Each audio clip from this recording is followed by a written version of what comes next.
Good afternoon, everybody. It's your boy Contario back at it again with Christ and comic books. All right, so I've been contemplating about this next volume 5, on what I was going to be talking about. I've been thinking about it all week since the last video I posted, which one was the intro, as well as the volume 3 being posted along with that. I do apologize for having to do 2 videos for one. But if you watch those, then you can get the full concept of what's being explained in the origin of comic book universes, as well as in the origin of of course, our universe according to Scripture. So I also want to put in a reminder here that in the intro, in the description, that's where you can see the link for volume 1 and volume 2, which links you to my Facebook page to be able to see those videos if you want to check those out. The first one being why I'm doing this, and volume 2 speaking about the origin of the actual text, who created comic books, and then who worked together to establish the Bible. Going from the Old Testament all the way to the New Testament times, what did they do to maintain those scriptures and verses and to bring them about as they did. But to really put focus on volume 5, which we're looking at today, I was contemplating doing this one on heroes, villains, and civilians, the 3 main parties to make up a good story. You got the hero coming against the villain to protect the civilian, or civilians, depending on who's all the possible casualties involved. But I was going to do all 3. But in reflecting from my 3rd video, where I was having to put so much content into one video, summarizing it and not being able to effectively speak around every single detail, every single character clearly for you, that's why today, instead of doing all 3, we're just going to strictly focus on the heroes. And the reason I want to kind of do that is I want to change up the lineup. You'd think I'd do heroes last, but I actually don't want to do heroes last. I want to save that position for the civilians, because I think that is a very deep and personal point in which we can talk about at a later point. But I do want to tell you, starting this video off, when I was a young kid, getting into all these heroes, getting into comic books, getting into, even anime and watching those people with all of those capabilities and powers and, saving people's lives and doing such amazing things, going through even the emotional stuff that they went through, I decided, I was like, I wanted to be able to make that kind of impact. I wanted to be able to make that kind of change. And I struggled with that, even so to the point where whenever I would be praying and talking to God myself, I'd be like, hey, God, I want to fight on the front lines when you go to fight the devil, because I'd like the opportunity to cut off one of his 10 heads with those 10 crowns. That would be a pleasure for me, Lord. Let me be one of the ones to cut his head off. And I was trying to put myself in a hero status, but in some ways, as I grew, I knew that wasn't my role. That wasn't my purpose. And again, that's some of the things I want to look at in the civilian area. But again, we're going to focus on heroes. We're going to focus on heroes today. So in looking at heroes, as far as history goes, they kind of look at those as those that would fight as soldiers, those who would fight in the military for their people against a common enemy. Those people would be viewed as heroes for the work that they did for their country, similar to how we respect our military as well, the U.S. military, for what they do in other countries, fighting for us to protect us, fighting to make sure that opposing countries aren't planning anything, aren't scheming things, and of course, we're going to get into how some things can be very conflicting, very perverse, and how those heroic positions are being viewed even now today. I do also want to be able to talk about that, but that's a version of a hero. Back then, that was a version of a hero. Someone who was that standalone warrior who, when no one else was doing anything, they would be the one to step up to an opponent who was causing problems and conflict in a neighborhood or in a city or for a country, and they would be that one person to say something and go and actually fight that fight. That person was considered a hero because they were someone that was willing to do something that the other parties weren't. So that is someone that is acknowledged by a hero, primarily by the civilians, and in some cases by the actual nation itself. They're recognized as heroes. That's why you hear about medals of honor. That's why you hear about people being treasured above other people. And in some cases, they do take heroes and say that because of their heroic work, they're recognized as God. Even in Disney, when they did the Hercules movie, that was one of the things I really enjoyed about the movie, is that they really pushed for what was going to make someone a true hero. Because like I said, I wanted to be a hero myself. I wanted to do something heroic. So seeing how Hercules struggled with learning how to be a hero, where it wasn't always about just being able to beat up the bad guys, that was bringing so much depth to such a vital character to be if that's who you wanted to be with your life. And even now today, we still idolize and respect heroes, and we're broadening where that respect and honor is going. But that's kind of how it was back in history. And when we look at comic books, that's really what they were writing towards. They were writing towards someone who would be that above and beyond character, that person with extraordinary capabilities, the person that exceeded what any normal human being would be able to do, and would go and do those things to protect civilians, protect us. That is someone that was considered a hero. So for example, Superman. Superman was considered a hero because he wasn't of this world. He wasn't like us, but he was willing to protect us. He was willing to put himself on the line, one, because he knew he could, because he was bulletproof, and two, because he didn't want to see anyone get hurt because of the relationships he's developed with his families, the relationships he's developed with the people, knowing the value and vulnerability of people. He put himself forward to be the one to protect them.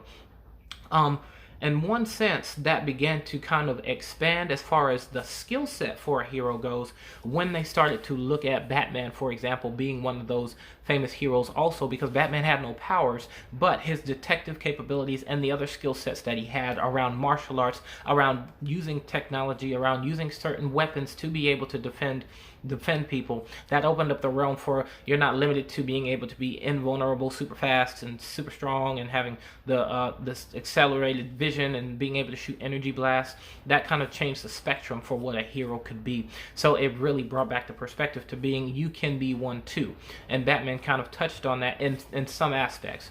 So that's some other areas around heroism. With comic books, they really did push the bar when it came to what would set someone apart as a hero. For instance, you have Iron Man with his incredible intellect, as well as his ingenuity with being able to establish the armors that he was able to make. There was a combination of the powers with intelligence, and you know I'm going to bring him up, but that came through with Spider-Man, because Spider-Man was a very intelligent character, but he was also someone that was, of course, gifted with powers. But what set him apart was that he used his intellect in unity with his powers to be able to make a difference for the world. So that's what really was changing the game, was you were seeing people do great things that other people were not able to do. So those roles were split up. Like I said, heroes, villains, and then you have the civilians, at least for the storylines go. When it came to heroes, things began to change. And the reason I say that is because although it was originally the heroes coming in when there's a problem or when there's an opponent, they beat the opponent, they save the person, you saved the day, great job. They went as far as kind of trying to elaborate that story a little bit more by giving different types of villains and giving themselves, different skill sets, different capabilities to expand that spectrum. That way there will be more interesting stories, but they were always written to where you're seeing the hero come out on top no matter what opponent he ended up facing against. In today's world, we probably look at that as it'd probably be one episode long. It'd probably be maybe 2 episodes long of an opponent. So that's how those original stories were written, and kind of very short. But they began needing to breach the bar a little bit, similar to what I was talking about in Volume 3 when I was mentioning that they what they would do is that they had to bring in something new because people were getting bored with what was already being written. So if they're going to expand that a bit more, what they did was they made heroes very controversial. In one sense, they did that by acknowledging them as vigilantes. They weren't endorsed by the government. They weren't employed into these positions. They just took it upon themselves to do the work that they were doing. So it was considered vigilante work. So that put them in a position of controversy with the policemen. Similar to what leads us to Civil War in one sense. Marvel's Civil War, what happened in that storyline was that where so many people were stepping up to become a hero, it ended up leading to a huge casualty of several children. I believe the children were on their bus as well as in the school. Someone self-destructed because he was a villain and he blew himself up, killed several innocent people, and that led to where, look, if you're going to be a hero, you need to sign up with the government. Otherwise, you're just considered like every other criminal, and we take you under arrest. And that was a very well-written story, a very controversial story, even one so much where there was a lot of revelation and inspiration as far as things as written in Scripture and in biblical sense. Goes along with that as well, that I would love to speak about at another point in time, but that's another aspect where they had to take the story a bit deeper. they had to make the stories a bit darker, where you're putting heroes in a position where they're like, they have to determine, am I going to put this person in prison, or do I really need to end their life because they're that big of a problem? They were going through stories like that. They were experiencing stories where heroes, in one sense, had already lost someone so valuable, they ended up having to lose again, and seeing how they're going to handle a second personal loss, or a loss where they didn't end up saving the person this time. They really had to expand those stories to this sense to see how a hero would actually handle those situations. And the reason I think that's so important is because a heroic story is never black and white. A hero's story is never black and white. And the reason I say that is because of how they had to go to this level in writing these stories to make such controversy, because human beings are looking to relate to things. People are looking to understand things, to see the picture for what it really is. They don't like too much unrealistic storyline. At some point, there's got to be some relation to what's really happening in our lives for us to be able to say, okay, that's a legit good story. That's very well written. They really considered human emotion. They really considered human suffering in the storyline. So that's something so deep. And I believe that that's something that's key to writing about a hero, to even establishing a hero. You see a lot of that with what plays out in the Bible itself, because what the Bible does is the Bible illustrates several different heroes, the primary one being Jesus, but we will come to him here near the end. But I wanted to kind of talk about a couple of the other heroes in the Bible that are written. One of which we could look at even is Moses. Moses is one you could consider a hero because, like I said, a hero is someone who was doing something that other people won't. Now, granted, he really had to step out of his comfort zone. He really had to get courageous to do what he was doing.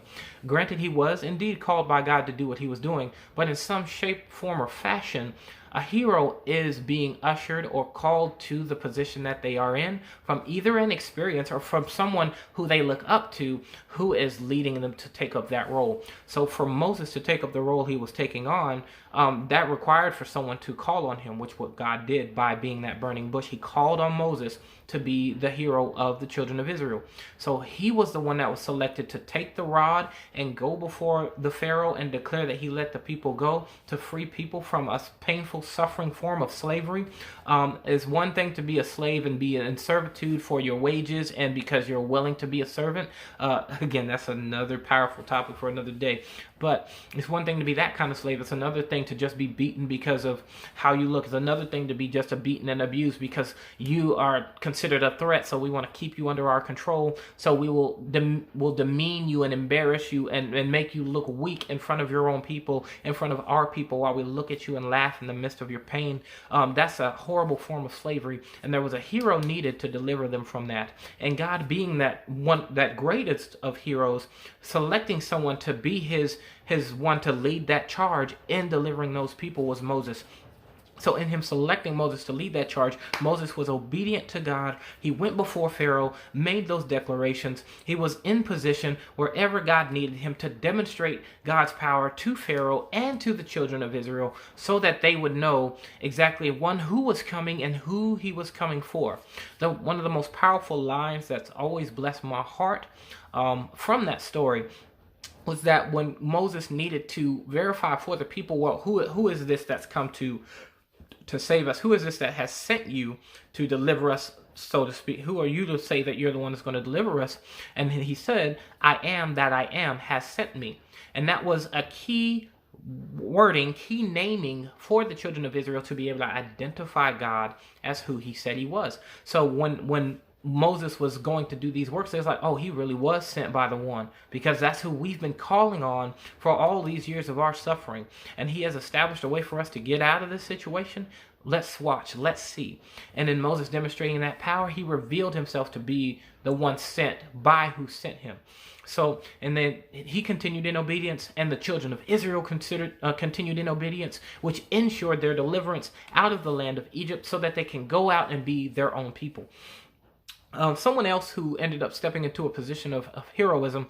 There's two people actually, but one I only speaking of him as primary because he took up that leadership role after Moses, and that's Joshua. Now, Joshua and Caleb were ones that, as Moses was leading Israel in the midst of the wilderness, and when they were needing to go take countries, or when they were needing to go contend with other countries, Joshua and Caleb were some of the most faithful two people present during that time, saying, yes, we can do this. Yes, we'll have the victory. God sent us to do this, so we can do it. That's what those two people were doing. And Joshua continued in that faith, and he was one that was to be called a mighty man of valor, meaning he was courageous. So he continued to go forward as that warrior, even when it came to taking over, taking down the walls of Jericho. Joshua led that charge. Joshua was continually pushing forward. And I believe it was during that time when those walls were about to fall, even Joshua met face to face with an angelic being in the sense of a human form. He was kind of perceived as a giant, but with him being so ready, he even challenged that angel, like, whose side are you on? Are you on the side of God, or are you on their side? Because if you're on their side, I'll contend with you too. He came in ready. That is a demonstration of that valor. That's a demonstration of that courageous character. And that shows a high level of heroism on his part.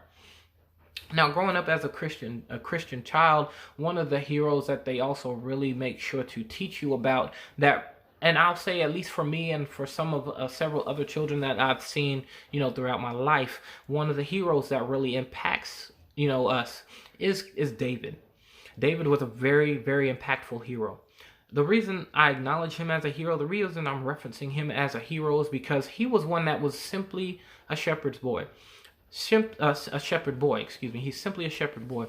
And what he did was, all he did was having to protect the sheep, which is considered the lowest position of occupation you could be in, is simply watching the sheep. And that's what he chose to do with his life. That's what he continued to do with his life, but he did it successfully. And you probably say, well, what makes him so strong? What made him capable? So when he was watching these sheep, he would contend with lions. He would contend with bears, and he would take them out simply using his slingshot. And I wouldn't be surprised if he had a sword or a blade of some sort on him to ensure that he took out his target completely. And there's one other reason I say that, and we'll get there. But one of the reasons he is so famous is because of his battle with Goliath. So remember how I described a hero as one who was willing to do what others were not.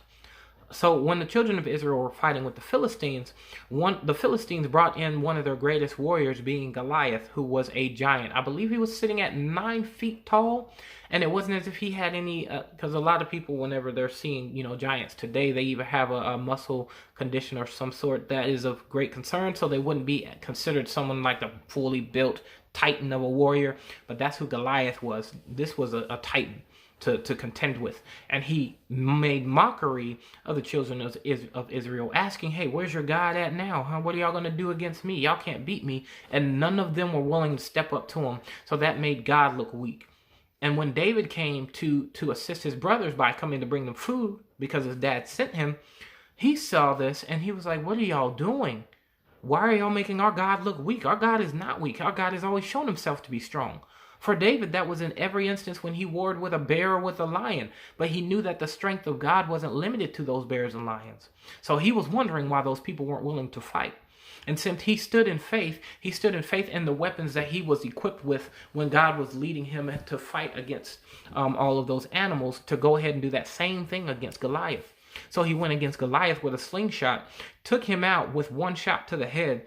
The story illustrates that as one shot in one sense, but I'm pretty sure there was a lot of tucking and rolling and dodging of those swinging and having to step back, look for the right spot, sling it, and hit him dead in the head. There was a lot of action happening there. I tell you, my imagination runs haywire when it comes to reading the Bible nowadays. But hit him in the head. Now, again, as I referenced earlier about how he might have had a sword or a blade of some sort, I think he might have, because when he took down Goliath, he went in and made sure that he took Goliath's sword and cut off his head. He made sure that his opponent was dead. He made sure that his opponent wasn't going to be able to get up from this. He made sure that his opponent wasn't going to be able to run back and go say, oh, it was a fluke. There was no fluke here. I ensured that this victory was ours by taking this man down. And his heroism continued to grow across many nations. His heroism continued to grow in the sense of where Saul, the current king at this time, during that time, was able to take out, I believe it was 10,000 soldiers 10,000 enemies. David was able to take out 100,000 enemies. So he continued to be that victorious, heroic role model for all of Israel when it came to warfare. Even more so, being selected to take up the mantle of being king. He truly demonstrated a high level of heroism. And I can go on and on and on about the heroism of David because he continues to demonstrate that more and more. Even when he becomes the enemy of the king himself, to demonstrate a high level of maturity and heroism, even in that instance, is something that I'd be highly recommended of. And you're like, well, what do you mean? I mean, if the king's coming against him, shouldn't he kill the king too? There was an instance of that. But I would rather recommend you go read 1 Samuel for yourself and see how that plays out. That way you can see the true contention of what it means to be a hero from the perspective of David. The greatest hero of all time that I really want to be able to get into is Jesus. I had originally wanted to kind of talk about Daniel and even Shadrach, Meshach, and Abednego, which were people that were, even though the children of Israel were in slavery, they were still being obedient to God, even in the midst of being subject to a ruling power that it was an enemy at that time. And they demonstrated some heroism as well. But I do want to make sure that I hit on the greatest hero of all time. So yesterday was my dad's birthday, and we celebrated a party at a family friend's house. And while we were there, we were playing a card game, and when we were playing this card game, we wanted to determine who was going to go first in the card game. It was phase 10, just so everyone knows, and no gambling was happening, just for those that want to be funny. But I was playing phase 10, and while we were playing phase 10, we wanted to select who was going to be first. And I had asked them, it's like, okay, we'll do it like this, because all of my friends know who my favorite hero is. Now, I wanted to trick them, so I asked them, other than Spider-Man, who is my favorite hero? And none of them could guess it except for one of my best friends named Isaac. He got it right, and yes, it is Jesus. Jesus is the greatest hero of all time.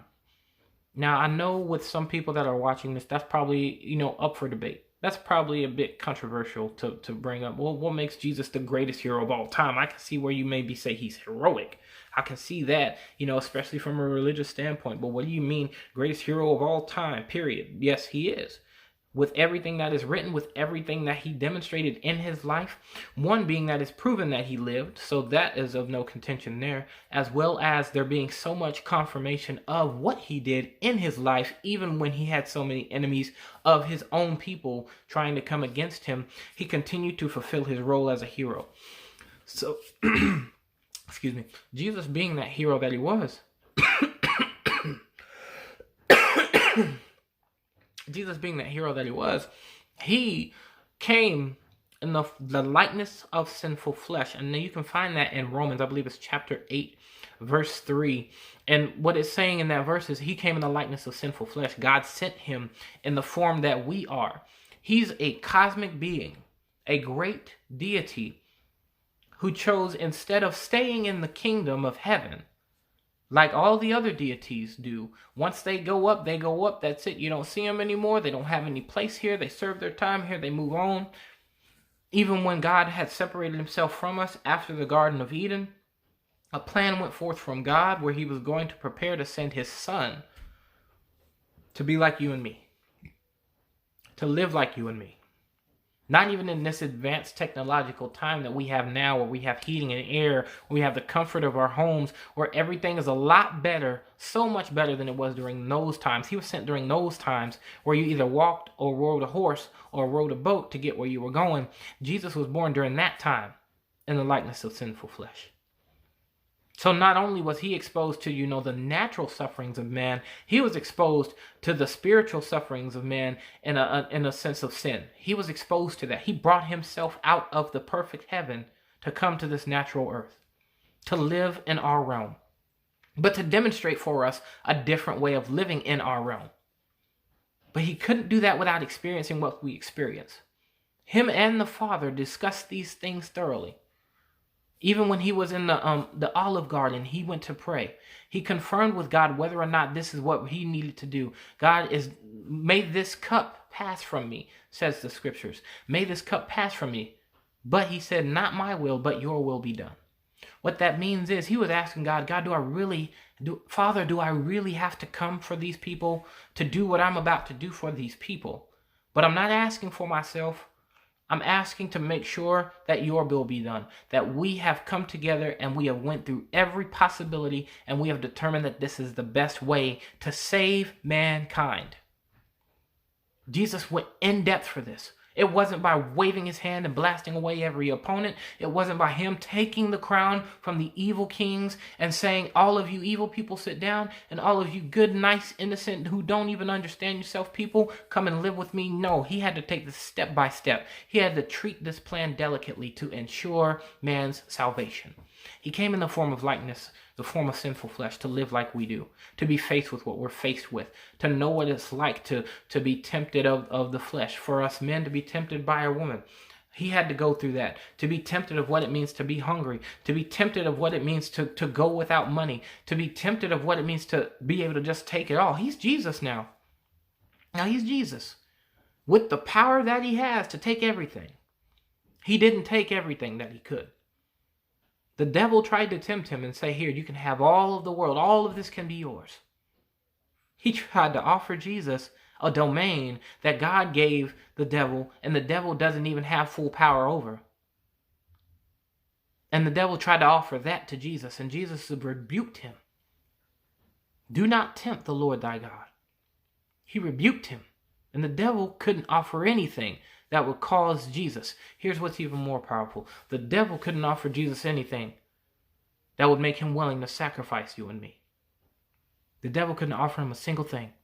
And he continued to fulfill the plan for our lives. Now, he did that by living as we did, by coming and facing all of these things. And he was tempted at all points, as it says in Hebrews chapter 15, I believe it, 15 or 14, verse 5, if I'm correct. And he was tempted at all points. He had to face all of the things that we had to face on a daily basis, right? But he continued to be obedient. He continued to study and learn about our ways, our culture, about the other cultures and about the other belief systems. I'm pretty sure he did a great deal of study on that. Otherwise, he wouldn't have been able to advise someone to give unto Caesar what is Caesar when it comes to taxes, but give unto God what is God's. He had to have the knowledge about that to be able to speak on it, and he did. He performed miracles that was healing people. He restored people. He brought people back to life. He cast out demons. He performed all of these great acts of heroism. And he could have left it at that. And like the comic book stories, continue to do more things throughout time, healing and rebuking and casting out demons and bringing people back to life. He could have just continued doing that. But that wasn't the master plan. No, that wasn't the master plan. The master plan was that I'm going to be the greatest sacrifice that there could ever be for sin. I'm going to be the greatest sacrifice there ever could be for sin. Now, what made him that perfect sacrifice, you might be asking? Now, he could have been the sacrifice in the heavenly realm, but then that would mean that he wasn't sacrificing much because he hadn't sacrificed anything himself. He continued in the richness of his life and didn't even lay down, and laying down his life wouldn't have meant anything because he was in an immortal form. But he came in our form. He faced what we faced to demonstrate purity, to demonstrate obedience, to demonstrate faithfulness. He came in our form to demonstrate these things, to prepare him to be the sacrifice that we need. Now, for some, you might be asking, it's like, okay, well, he's demonstrating this. And of course, he demonstrated that to show us how we need to be. But in showing us how we need to be, we get to live. He did all that to go and lay his life down on the cross. But we, in being obedient and doing like Jesus did, we get to live like this. We get to live like this, fulfilling our purpose in life. We get to live like this. We get to live like this. Now, for the plan to fully go into place, fully. Now, of course, he died. He suffered. He suffered. The Passion of Christ is a great movie to illustrate that suffering. And I think grasping that suffering by illustration, if not by reading, is very important to do. Because the Bible does demonstrate how deep that pain was. How much suffering our Jesus went through. The Jesus. He's my Jesus, yes, because I believe in him. But he is the Jesus because he exists and he's done what he's done and it came to fruition regardless of who believes it to be so. He came and he suffered. Jesus was beaten with whips that had metal and had bones in them, so that whenever they crossed his skin, they pierced his flesh and clawed to him, so that when the soldier reeled back, the flesh would be torn from his body. A crown of thorns was put on his head, so that he would bleed from his head because they were making mockery of him. Oh, he's the king of the Jews. Jewish people were teasing him and mocking him and making fun of him. Those people that saw him performing miracles, healing people, teaching people, guiding people, were there mocking him, laughing at him, chanting that Jesus over a murderer be put to death. One who raised people from the dead, they chose him to die over one who was putting people to death. But he knew he had to be it. So there's no contending with darn those Jews and darn those people that saw him. How could you do that even when you saw him do what he did? Because nonetheless, they were just the civilians. They were just the bystanders, the witnesses, the watchers. They didn't know. They don't know. So all they can do is watch and speak. And that's all they were able to do. And Jesus knew it. That's the thing about heroes. Heroes know the civilians don't fully understand the role that they play when they're doing what they're doing. But because they care about such a vulnerable people, they continue to do so. So Jesus continued to go through the beatings. He continued to accept the rejection of him. He allowed them to be able to nail nails in his hands and in his feet and to pierce him in his side and watch him suffer on that cross and bleed. Jesus could even have called down a host of angels to wipe out everyone that was before him, to demonstrate for them that I am the powerful God that I say I am. But right now, I need to be a hero. Jesus suffered. He felt. He even went through emotions because he asked his Father, why hast thou forsaken me? So he went through the emotions. He went through the feelings. He felt those pains. But he knew he yet still had to die. And Jesus died on the cross. But in him dying, he took back hell and came back to life after 3 days. He restored himself back to life. Now, in essence, you might think, well, doesn't that make the sacrifice annulled? It doesn't. Now, if he had died in that instance and rose in that instance, yes, it would have annulled it. But Jesus took the keys to hell, went down to hell, opened up those doors, and rose from the dead. He went down. He suffered the genuine death where souls go in the midst of death. There's a place, I believe there's a Hades. I would have to do more research to clearly speak to this, but there's a place like a Hades, place, a limbo of sorts for suffering where people went. In one parable, there's an illustration of that where it was being in Abraham's bosom while the other man went to hell. Some believe that that's the perspective of that portrayal for where that realm is. But Jesus went to hell, went down. He died and went down and came back up. He died a full death. Not partial full. It wasn't like you stopped breathing and, oh no, 2 minutes pass, you cough up that water and you come back. It wasn't that kind of death. He went all the way down to rise back up. So in Jesus rising back up and Jesus going back home, he ensured that my death and resurrection ensures that for you, if you go through a death and resurrection and you do as I have demonstrated, and then more so because he also said as he went up, greater work shall ye do. If you continue to act in obedience, you will demonstrate these great powers. You will be a hero to your people. You will be one that will simply fulfill your purpose in the role that you're called to. We are called to do those things. Now, some people give heroes like Batman, heroes like Spider-Man, heroes like Captain America a hard time because they can't contend with high-level opponents, maybe like even Thanos or like Darkseid or cosmic entities, which are the deitic characters in Marvel. They can't contend with people at that level. But what they do is they fulfill their role in their position. So as Spider-Man successfully protects New York, he did his role. And he leaves the cosmic fights to those of cosmic power. There's a role fulfillment that will make you a hero. There's a role fulfillment that makes you a hero. And Jesus was the greatest one to demonstrate that. But his work is not yet done. Because Jesus is coming back to rule in this world as king of this world, to take back his throne. That he will be King of kings and Lord of lords. He will reign above all of this world. No matter how unified the world becomes, Jesus will return to take back authority. But he has called on us, Christians, to come together and be those leading people for this world.